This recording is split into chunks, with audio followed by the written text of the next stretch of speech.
All right, it's Monday the 6th. Nice. Got a topic that was submitted to me on Instagram, and it's actually someone who had submitted a previous topic, which is cool. But this one's unrelated. Funny story that's not so funny for me. I I had a little bit of extra time last night, and I was recording dev leader YouTube videos, and I was like, oh, I'm not ready to kind of jump into the next programming video, so I might as well answer this code commute question. And I recorded a video, and I forgot to actually turn on the microphone. So I recorded this like almost 30-minute video, like an idiot with no sound. Anyway, we'll jump into that. Just a reminder for folks, if you want questions answered, either leave them in the comments or send them on social media. Just look for Dev Leader or Nick Cosentino on LinkedIn. Even this morning, I had another question come in on LinkedIn, which is awesome. People actually write a lot more descriptive scenarios that I can try to answer for them. So I'll be answering that one on the way back from CrossFit. Okay. So this one is kind of interesting. I was trying to take a few different perspectives on it. So it's about the coasting, and it's kind of funny because I think that people will have either some, like when they think about what coasting means to them, they'll probably have some aspects that feel like very similar from person to person, and maybe some aspects that will feel different. And when I started talking about this in the first attempt, the way that I was thinking about this was from two different angles. One is from your own personal perspective, like, do you feel that you're coasting? And then the other is going to be from your manager's perspective, where this perception of you, like, is the perception that you are coasting. So for some added context, this person that submitted the question was saying, their goal is that they want to be productive. They want to feel their sort of career growth goal is that they want to work towards engineering leadership. So like I said, they want to feel productive. And what's currently happening, and they didn't say that they don't feel productive, I don't think, but what they're saying is they have extra time. So they're saying in their current sprint planning, the way that things are looking, like they'll get a couple of smaller things to work on, and then as a result, it seems like they're getting a little bit of downtime. And so that's the framing that I want you to have as we're going through this. And what I'm going to try to do in the beginning of this talk is talk about like sort of maybe like a mental framework or just some things to consider that you can apply for yourself. I just passed my wife. Boom. We have to drive to CrossFit separately because she works near the gym and I don't. So, okay. From the personal perspective, there's a few different things that I think we probably want to consider. And like I said, you may weigh these differently. You may have others. I think a common one from a coasting perspective is like work capacity though. So if you feel like, hey, I'm not doing a whole lot, so the amount of work, your throughput is actually like, doesn't feel like a lot to you, like you have downtime, that might be an indicator that you're coasting.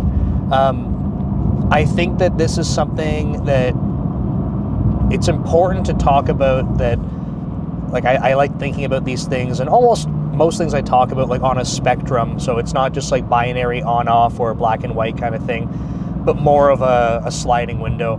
And certainly like your throughput, your work capacity is something like this. When I talk about throughput or your work capacity, my suggestion here, like, is like, not that I want you to interpret this as, oh, Nick is saying like we gotta feel like we're busy. That's not the case. And in fact, from individual to individual, when we talk about work-life balance, like that's something to consider, right? Like that will vary dramatically. And even from individual to individual, that can vary dramatically. The example I gave when I first tried recording this was like, when I think about my time at a startup before Microsoft, Single guy, not in a relationship. I'm not living with anyone. I kind of just like worked as much as I could. That's what I did. But that's not like, number one, that's not really sustainable. Number two, I'm married. I have other responsibilities. I cannot just be doing that. So the amount of throughput I have will look dramatically different as a result. And that's just for me. So throughput, I think, is one thing to consider. I also wanted to talk through like coasting from the perspective of technical challenges in terms of like what programming languages or tech stacks are you using. This is like almost like a comfort or complacency kind of thing. And it's not necessarily bad, but this is just another factor to consider. So when I think about my own career before Microsoft, like especially when I was writing codes still at work every day and managing teams, on top of that, like I've done a ton of Windows desktop development. Like that is my area of expertise, even though it's been a few years now. So by the time I left the startup I was at, like I had like almost my entire career was building WinForms or WPF applications. So, a lot of experience in C#, a lot of experience in those tech stacks. And like in terms of technical challenges in that regard, like I had built up expertise. Like I didn't feel like I was learning much at all anymore with those two things. So like kind of interesting, right? In hindsight, like maybe it would have been good to focus on some other tech stacks and things like that for different challenges. So I don't like necessarily regret that. I think that allowed me to operate very effectively in other ways. But in terms of like growth, that's something to consider, I think. You might have a different opinion about how much newer technology or like the variance in technology from like a coasting perspective. You might say like, I need more of that. Like I don't feel fulfilled unless I'm learning more of that, right? So you might dictate that it's coasting for you if you're not having new challenges like that. And then the third one I wanted to talk about, similar, but not necessarily from like a programming or tech stack perspective, but from the domain. So I worked in digital forensics before Microsoft, and that domain has a ton of stuff, and I feel like I could have probably spent my entire career there and always had like new domain challenges to sort through, which is a good problem to have, right? So for context, when I started in digital forensics, it was like computer digital forensics, and then I managed a team for most of my time there on mobile acquisition, right? So being able to take information off of phones. We also dabbled in cloud forensics. I wrote code for being able to do like remote acquisitions for like cybersecurity. So there's so much stuff that could be done in digital forensics, and I fortunately had the ability to move around within that domain. And even right before leaving, one of the things that I was looking at doing was I was going to be leading a team that did prototyping. So I had done that already, but they were formalizing another team to make it like a real thing. So the point of this is saying, like, in that space, I had a lot of opportunities for being in different domains. And if you're finding that you're sort of maybe like stuck in the same domain and you've built up expertise there, you might feel like I'm not learning a lot anymore. And again, it's not necessarily a problem. It can be really valuable to feel like you're an expert and to truly be an expert in a space, but you might consider at some point like you're feeling complacent or you're feeling stagnant, and then that might affect your coasting. So the three things that I talked about there were your throughput, and this is from your own perspective, your throughput, your tech stack or programming, like the tools that you're using, and then the third part was the domain that you're actively working in. And those are three things that I think about when it comes to coasting that you can self-reflect on. But again, just a reminder, you might have other things that you're thinking of, and you're like, hey, like these are factors for me. And that's totally cool. That's actually the goal of me talking through this, is that I hope you come up with your own. This person's tailgating me like an absolute moron. There's cars directly in front of me and beside me. You can't go anywhere. I don't know what you're trying to do, but it's stupid. So, right, giving you a framework, just different perspective to try and think through so that you can come up with your own view on this. The other part that we need to talk through here is like from your manager's perspective. And the reason this is important is because there's two people that promote you, right? There's one, you promote yourself potentially when you switch companies. And that's in your, well, I mean, it's in your recruiter's control, I suppose, but the other person primarily that's promoting you is your manager. They will put you up for promotion. They will, vouch for you. They'll defend their position on getting you promoted. But that's going to be based on their perspective on your performance. So I think, again, from a manager's perspective, one of the things that probably sticks out is throughput, but it's not just like number of tickets you get done, like stories or bugs that you fix. This is a lot of the time going to be more measured by impact. So you might get one thing done in a period, but it's a very impactful bit of work. So it's a really big project or something you worked on. But your throughput or your impact will be a similar factor that gets considered.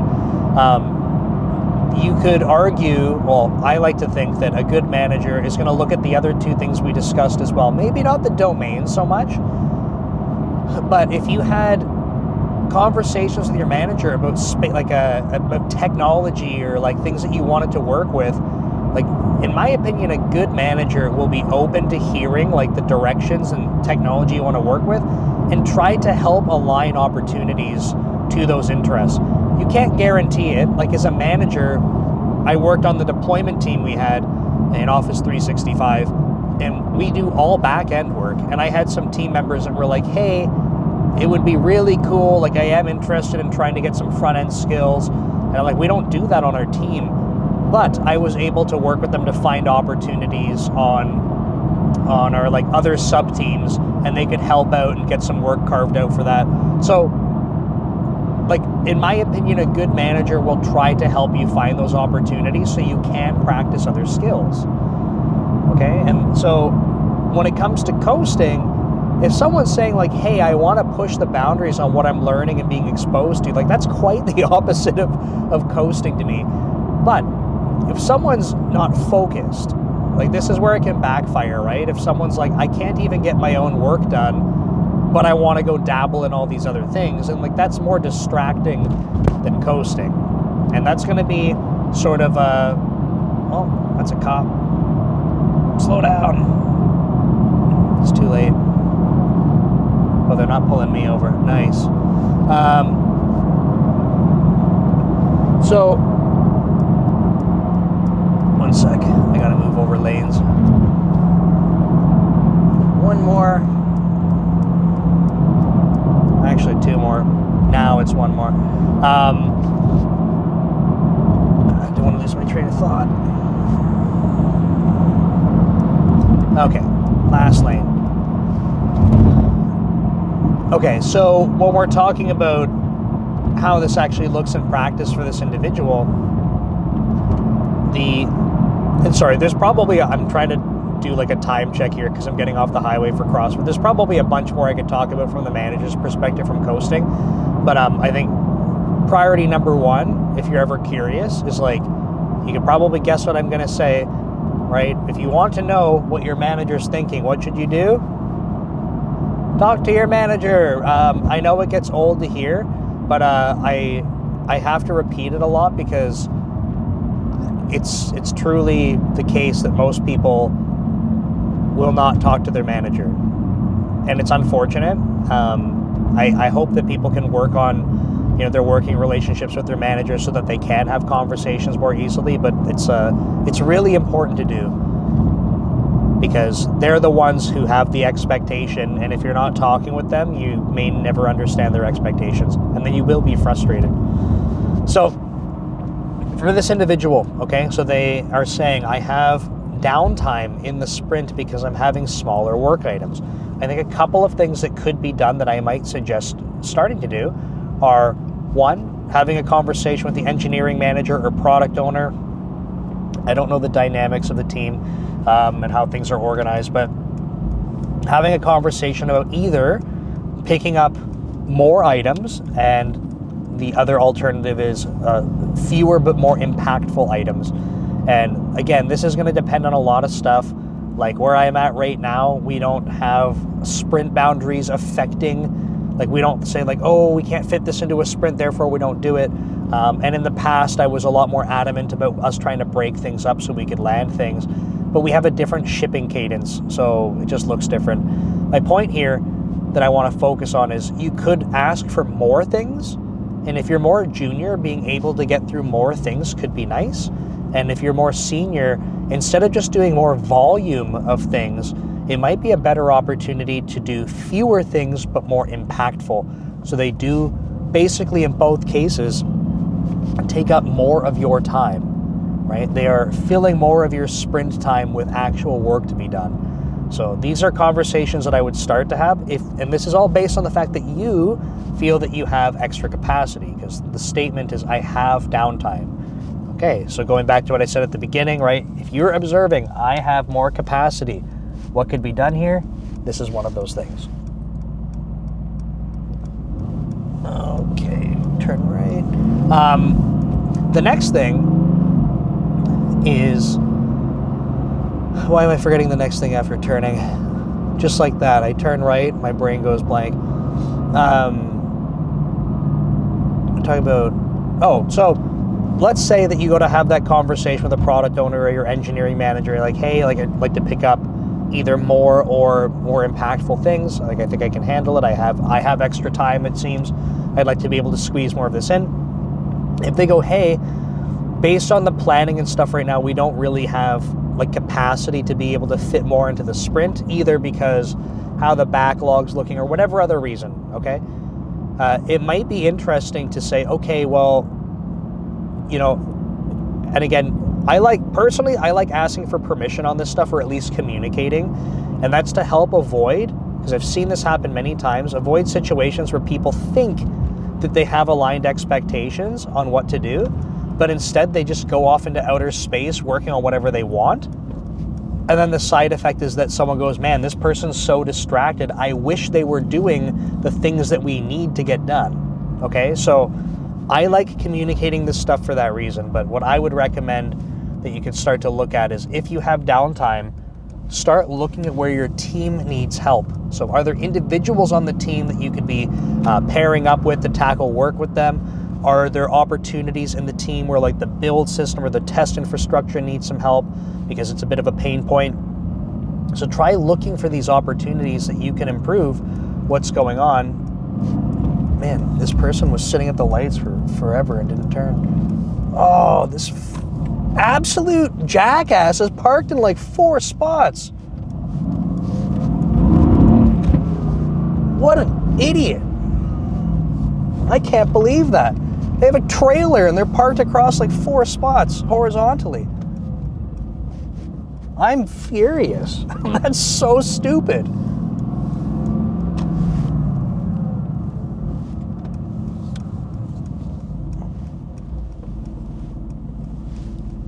My mind is blown. I can't believe someone would do that. Anyway, oh my God. Yeah, I would say like looking for those opportunities, having a conversation about them, and then trying to leverage your extra time to fill in like doing good things. There's my wife. She's like, probably, why the hell is he pulled over here? Yeah, you're about to have the same surprise. She'll park on the other side of the street. I wasn't ready for that. You can use the extra time to do like helpful things for your team. And I think that way you're staying productive, you're doing meaningful things, but I do recommend communicating that kind of stuff. Like I said, it's just I like over communicating. It's just an opportunity for miscommunication and for misalignment. So some other people say, oh, you don't need to ask for permission. Like, yeah, you don't, but like can you take 2 seconds and just say, like, here's my plan and here's why? And that way, if your manager's like, actually, I got other stuff that's more important for you to do, you go do that, right?